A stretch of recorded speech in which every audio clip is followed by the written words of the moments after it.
Okay, so here we have a lovely little bike. It's a 1978 Honda CR125m. So it's the last year that they did the CR125m before it moved to the CR125R. Pretty much exactly the same bike between 76 and 78, so virtually no changes at all. In fact, I don't know of any changes. I've done a little video about this bike before, and when I bought it, obviously I bought it from America like I have with all of the bikes, and when I bought it, it was supposed to run and ride fantastically well.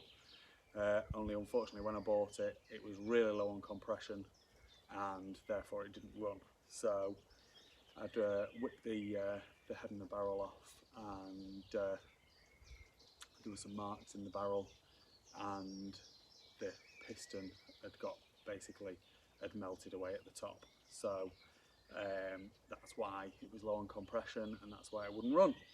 So I have, if you've watched, like I say, many of my recent videos, you'll have seen that my missus was going to race in the Kendal Classic Revival scramble run by the Westmoreland Motorcycle Club, and she has a 1977 CR125m, which last time it was there, the rod snapped at the end of the finish straight. There's a long straight that comes down which meets the start straight, and it was at the end of there, the rod snapped. So that's just had an engine rebuild. I did that, and it's never really been run since. So she was going to ride that, and then the plan was that I was going to ride this against her, but turned out that our kids and her, she got COVID and so did the kids, so they didn't ride. So I did the top end on this, and I got it ready to race. I didn't go through it completely, but I just made sure it was, you know, it was a decent rideable bike. And then when obviously she didn't ride, so I took both of them. I rode this one in practice, and I was just not happy. It kept revving up a little bit, so there was clearly an air leak. I tracked the air leak down to the stator side crank seal, which I've replaced. I haven't done the other crank seal. It's crankcase split is that job, but I don't believe that crank seal is at fault. That crank seal stays submerged in oil, and therefore it very rarely goes, to be honest. So I haven't changed that one. I've changed the stator side, and the bike is running as sweet as a nut. You may also know from previous videos that as I was trying to get this bike ready to race, I couldn't get it to pull. It would go up the hill, and then it would like bog, and then it wouldn't rev out, and this, that and the other. And it was exactly the same. The other bike, the 77, was doing exactly the same thing. Turned out the other bike, the timing was wrong. On this bike, I checked the timing, it was fractionally out. Ended up being the flipping spark plug. The spark plug was faulty. So anyway, fresh spark plug.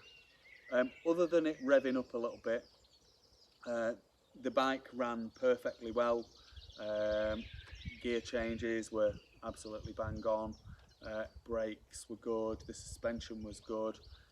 And so, having done that crank seal now, I would be pretty certain that the rest of the bike will be fine.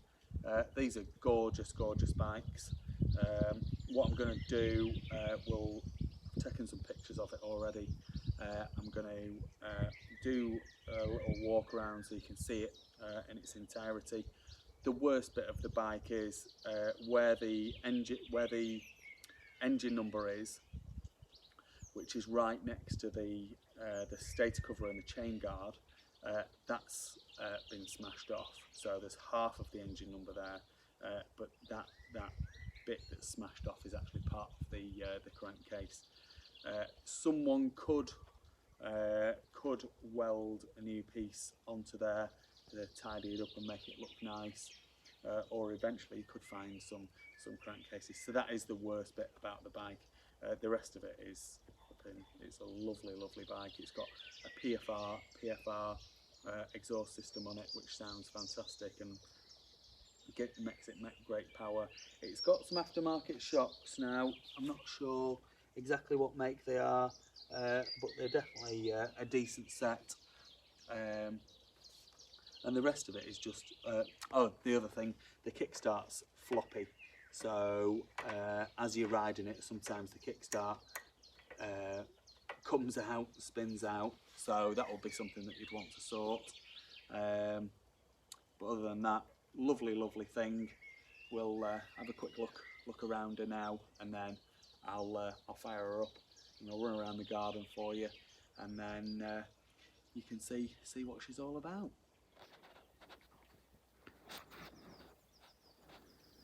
There we go. So as I said, she's generally in lovely condition. She obviously has been being used.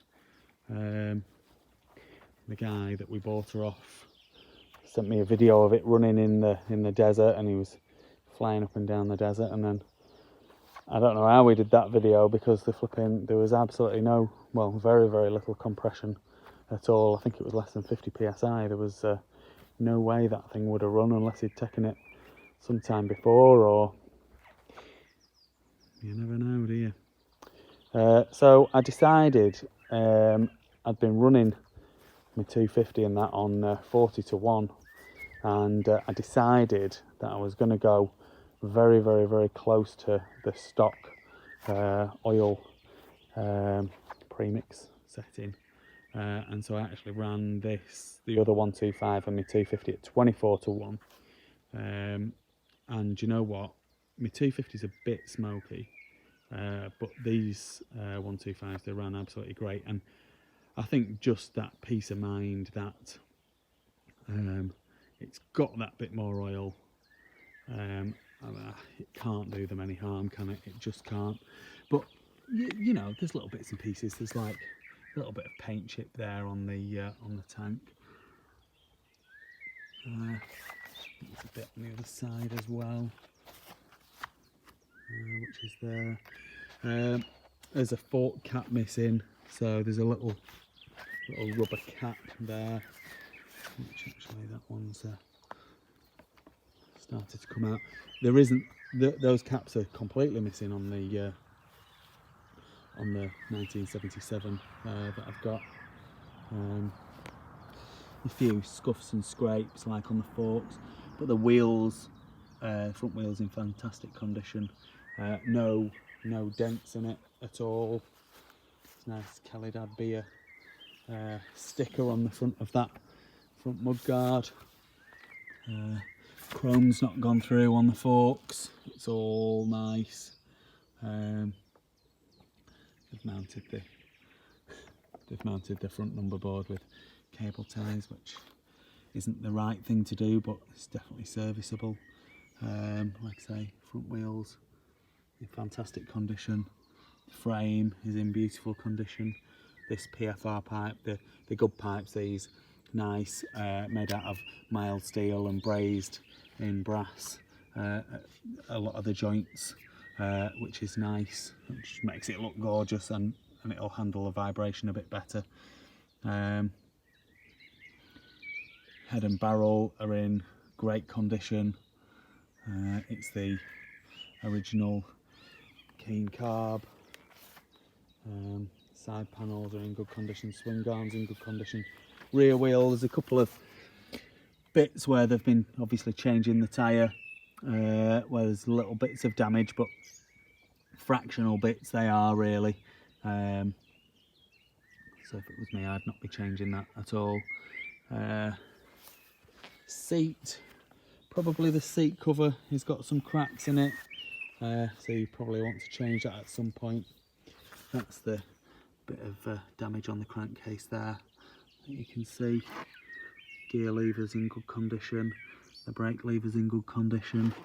Like I say, these shocks are in good condition, and they're aftermarket shocks. They've painted the rear mudguard to match the front. I'd probably like the front and the rear team. And there we go. Let's get it fired up for you and ridden around the garden.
Gorgeous bike, pretty much ready to go. I don't often sell them like that really. There's always bits and pieces. I mean, there is the odd bit and piece to do, and obviously before you ride it in anger you'd want to make sure it is absolutely bang on, so definitely need to check it out. But yeah, gorgeous thing.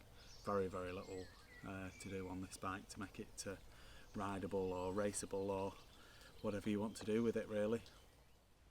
Please like this video and subscribe to my YouTube channel. Just search Phoenix Motos.